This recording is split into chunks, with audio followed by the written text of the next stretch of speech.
Hello, YouTube viewers.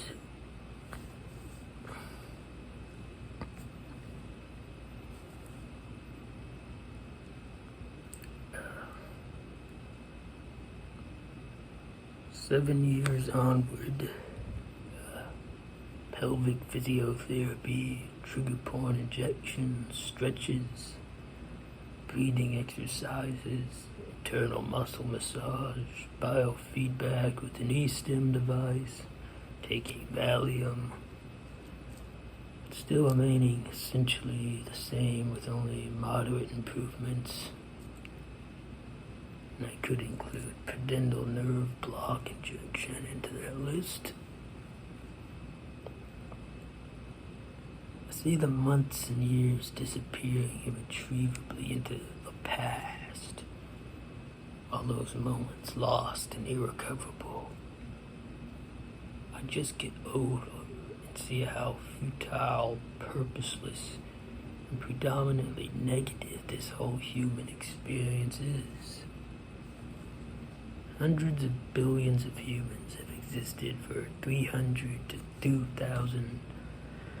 200,000 years roughly on this earth, along with earlier pre-human, yet still in the genus Homo, so technically human, ancestors such as Ardipithecus, Australopithecus, Homo erectus, Homo naledi, Paranthropus, and other extinct human subspecies such as the Neanderthals and the Denisovans.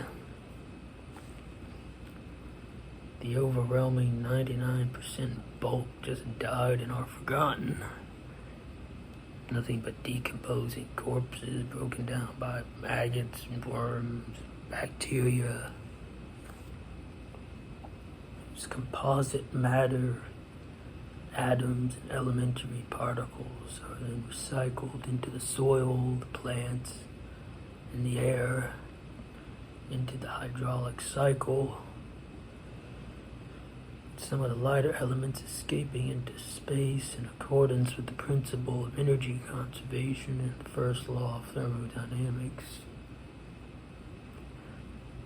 Not that I am keen or uplifted with contributing to this biosphere after deceased necessarily, which has mostly been a floating Mangala-esque slaughter chamber with natural selection incrementally designing and upgrading the genomes that built animal physiologies with complexifying brains and central nervous systems to more efficiently create suffering, beginning with early fish or other ancient phyla of vertebrates in the Cambrian.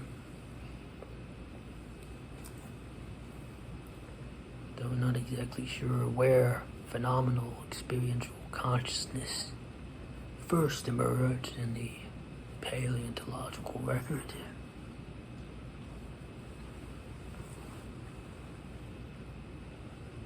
"600,000 men died in the American Civil War, the bloodiest in our history. Others were wounded and died from infections.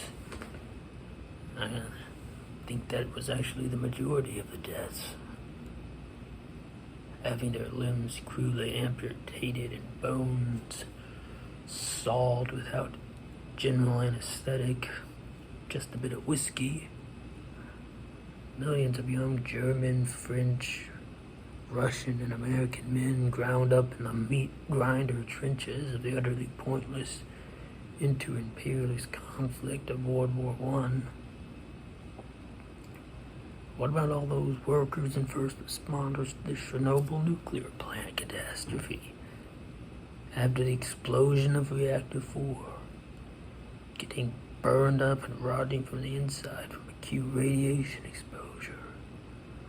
Or all the Japanese civilians burned, irradiated, and having their skin peeling and melting off like goo in the ashes of the cities of Hiroshima and Nagasaki?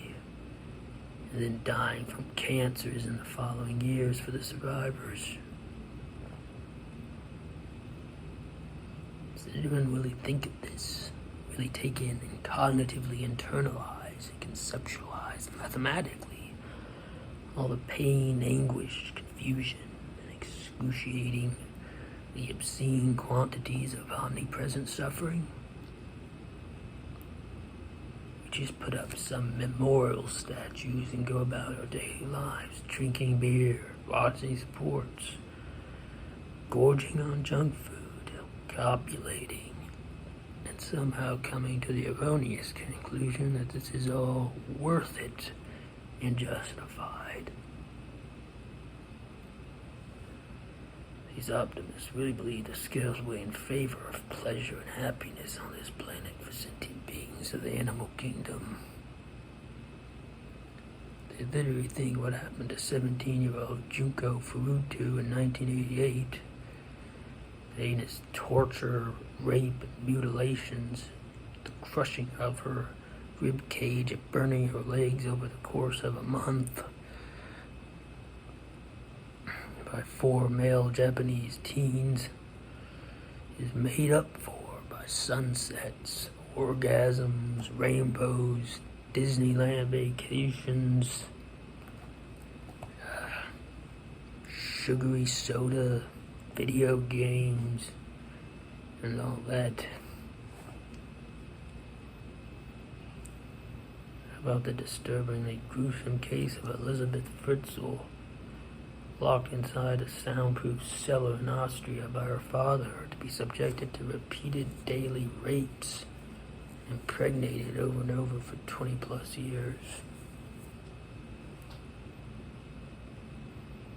And there's plenty more of these cases that one can search up or watch documentaries on. I'm only bringing up 2 more well-known examples, and those who study forensic psychology and crime and all that.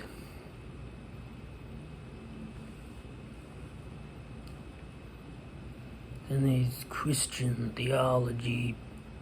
theological apologists are forced to say it is all meant to be, that there can necessarily be no gratuitous suffering. So yet another one defending and excusing the Holocaust or Shoah with the skeptical theism card, last resort of there could have been a reason or mysterious ways we can't comprehend the vast mind of this God. A cop-out of a theodicy that should be an immediate disqualifier, and the appropriate logical reaction to finally throw this theology into the dung heap of primeval Bronze Age delusions where it belongs.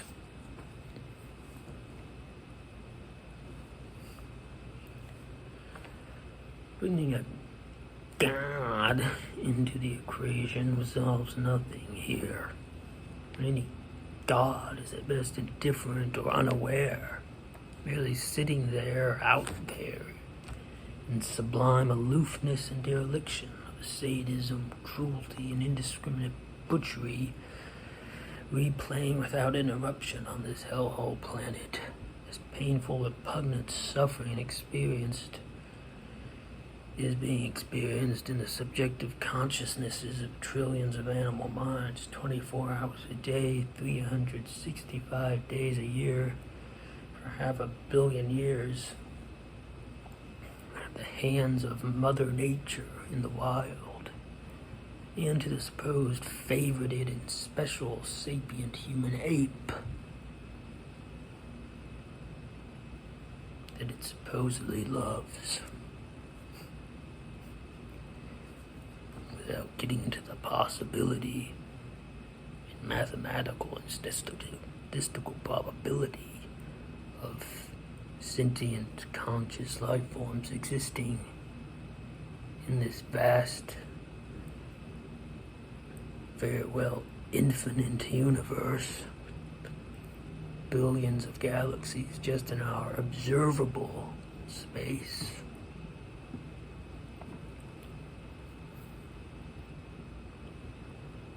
on a video analyzing the films of director Ingmar Bergman, I saw someone comment that the silent God is indistinguishable from the non-existent one. This anonymous comment struck me as indisputable, an obvious truism, and it always lingers. Anyway, I presume I'm finished with this particular screed.